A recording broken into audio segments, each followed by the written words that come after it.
Okay, so you're thinking about a career as a fisheries advisor. You want to really dive deep and understand what this job is all about. All right. What Yes. do they actually do all day? And how do you even become one?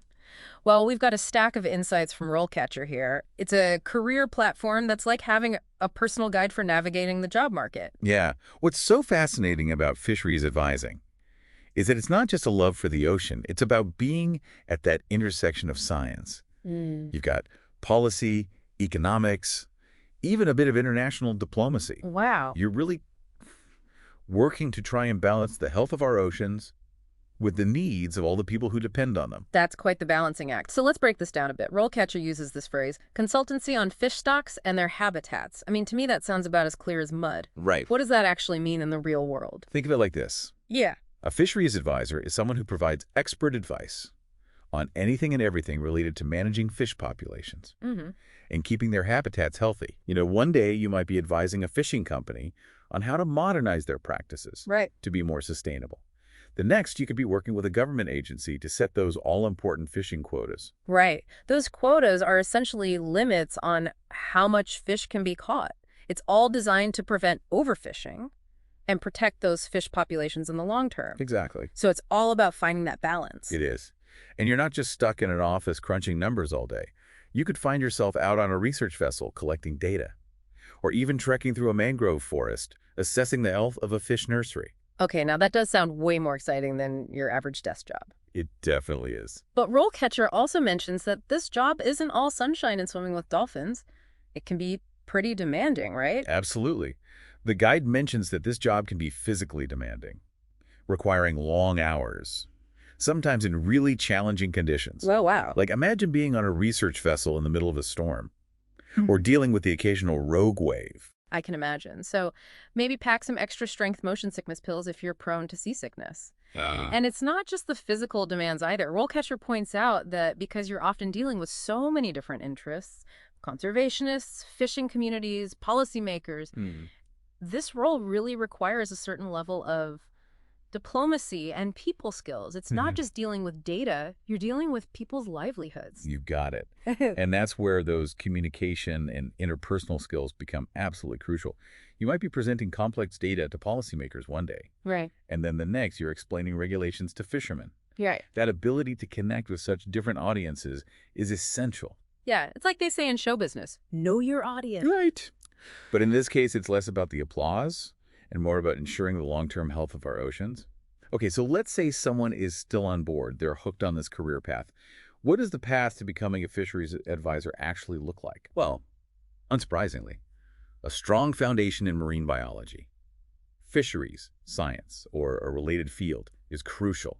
You need that really deep understanding of marine ecosystems to make informed recommendations. Right, so all those hours spent memorizing fish species and studying ocean currents will finally pay off. Exactly. But RoleCatcher also highlights skills like data analysis, policy development, even those communication and interpersonal skills again. So it's not just about knowing your fish facts, is it? Not at all. Remember, you're not just studying fish in a lab. You're working to manage this complex system.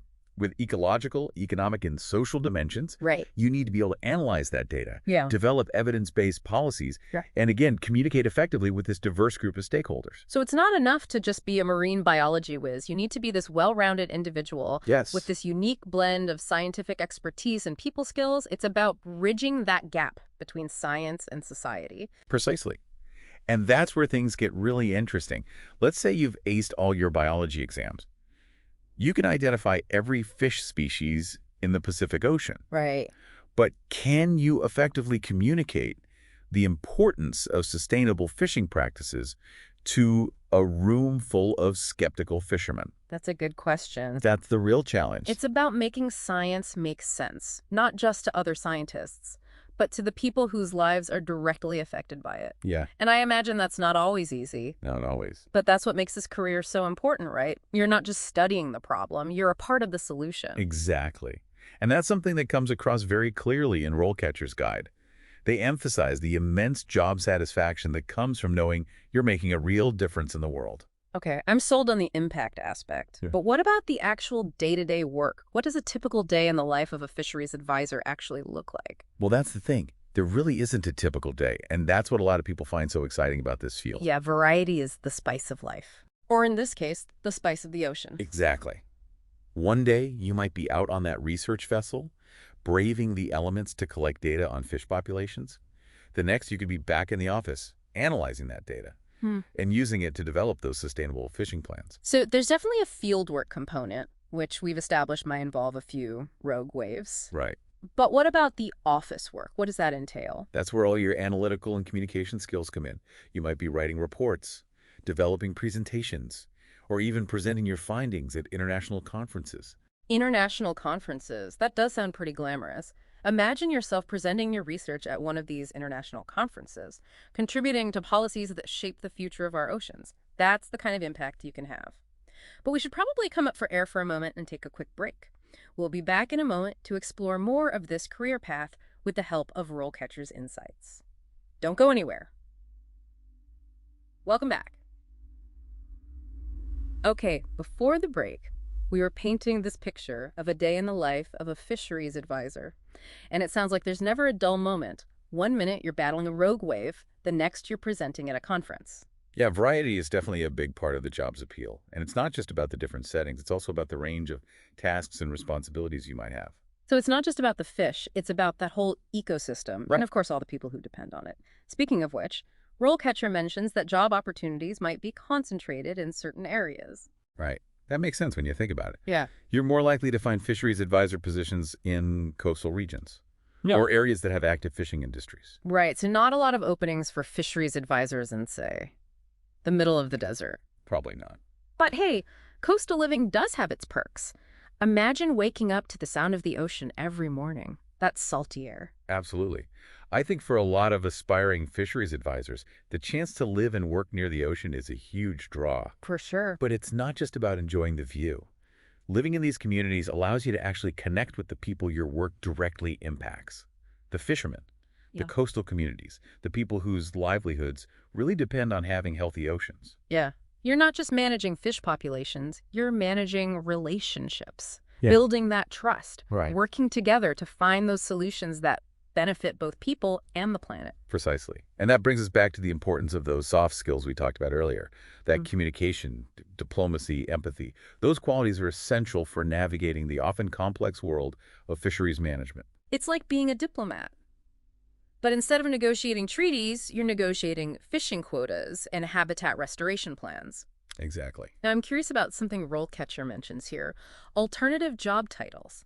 So are there other names for this role that people might come across in their job search? Oh, you bet. While fisheries advisor is probably the most common title you'll see, you might also see positions advertised as aquaculture recirculation manager, agricultural scientist, even livestock advisor. Livestock advisor. That sounds a bit like we're trading in our scuba gear for cowboy boots. It might seem like a jump, but the core skills are surprisingly transferable. Both roles involve managing living resources, understanding complex regulations, and working with people to implement sustainable practices. Okay. So even if someone doesn't have fisheries advisor on their resume, they might have directly relevant experience that translates over. That's a really good point. So for someone who loves that idea of working with animals and promoting sustainability, but maybe they're not dead set on fish, those alternative titles could open up a whole new world of possibilities for them. Absolutely. It's about thinking outside those traditional career boxes. It is. And that's actually where RoleCatcher really shines.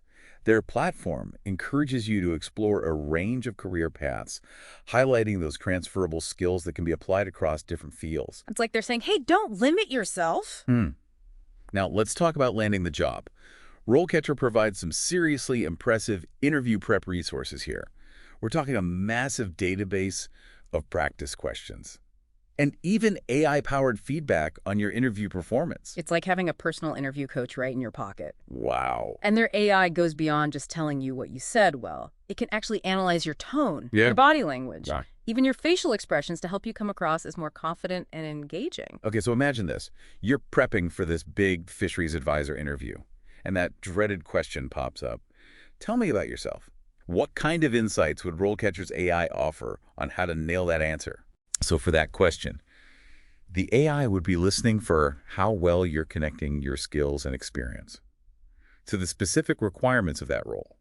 It would also analyze your tone to make sure you sound enthusiastic and passionate about the field. Okay, so it's not just about reciting your resume, it's about telling your story, Exactly. but in a way that really highlights why you are the perfect person to be advising on, say, sustainable fishing quotas. Exactly. And their AI can actually help you refine that story and deliver it in a way that's authentic, engaging, and memorable. It's like having a secret weapon in the interview room.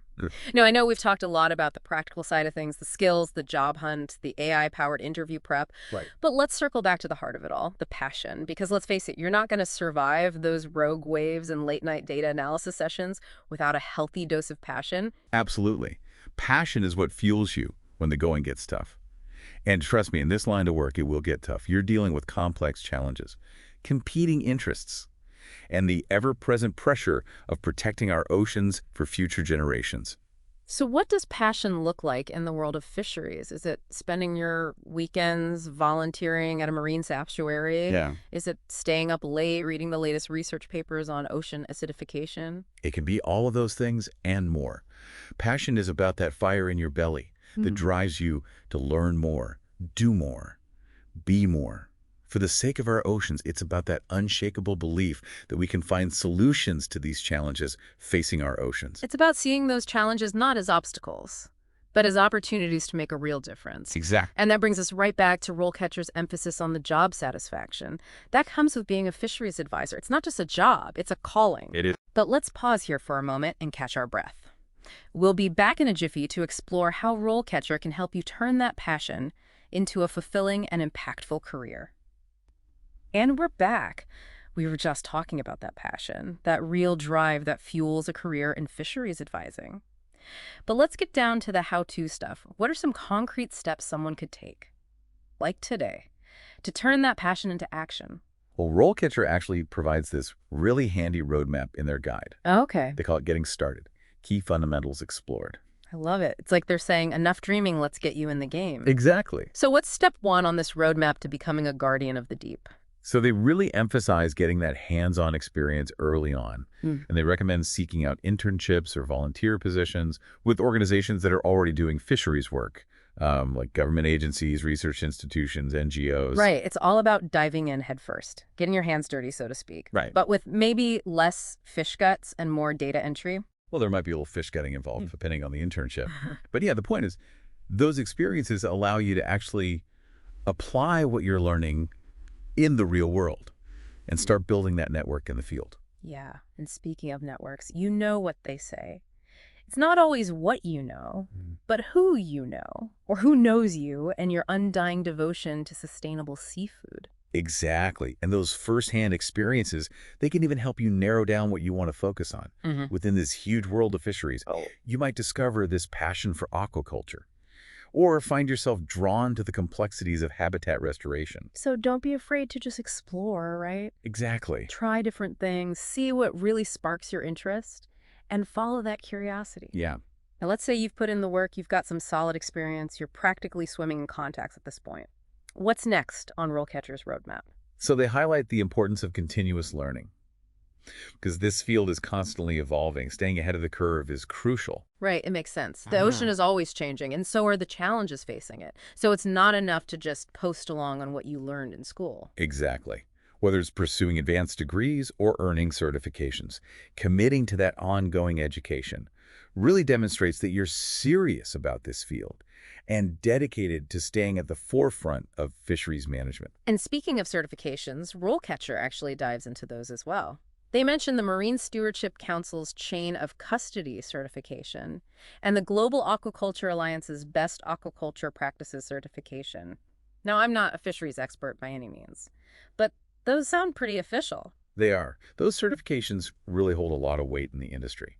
They signal to those potential employers that you're not just knowledgeable, but that you're committed to the highest standards of sustainability. It's like having a badge of honor, like a seal of approval that says, this person knows how to keep our oceans healthy and productive. That's a great way to put it. But they're not just participation trophies, are they? You got to earn those credentials. Absolutely. They often involve these rigorous training programs and exams, but that's what makes them so valuable, because they demonstrate that deep understanding of best practices and that real commitment to responsible fisheries management. Right. It's like the difference between saying you care about the ocean and actually having that knowledge and those skills to make a real difference. Exactly. Okay, so we've got the experience, the education, the certifications. What's that final piece of the career building puzzle here? RoleCatcher really stresses the importance of showcasing your capabilities. Don't be shy about highlighting those accomplishments and letting your passion shine through. So we're talking building a portfolio, maybe finally giving that resume a much-needed makeover. Yeah. But resumes can be kind of boring, let's face it. Yeah. What are some more creative ways to stand out from the crowd? Well, they actually suggest publishing articles, like in scientific journals, or presenting at conferences. Okay, now that's what I call making a splash. Imagine seeing your name in print, sharing your research with the world, or even better, standing on a stage presenting your findings to a room full of fellow fisheries enthusiasts. Right. That's got to be a rush. It's about becoming a thought leader in your field, someone who's actively contributing to the conversation about the future of our oceans. I love that. And it's not just about boosting your own career prospects either. It's about sharing that knowledge and inspiring others to join the fight for sustainable fisheries. Yeah, it's about using your voice to advocate for the voiceless, the fish, the ecosystems, the future generations that depend on healthy oceans. Well said. So for all you aspiring fisheries advisors out there, remember this. It's a challenging field, no doubt. There will be rogue waves and late nights, tough decisions and complex problems to solve. It's also a deeply rewarding one, a chance to make a real, tangible difference in the world. Exactly. It's about being a guardian of our oceans, a champion for those sustainable practices, and a voice for the incredible diversity of life that exists beneath the waves. Couldn't have said it better myself. And who knows, maybe a platform like RoleCatcher can be your compass, guiding you through those sometimes choppy waters of job hunting and helping you chart a course towards a fulfilling and impactful career in fisheries advising. Until next time, keep exploring, keep learning, and keep diving deep.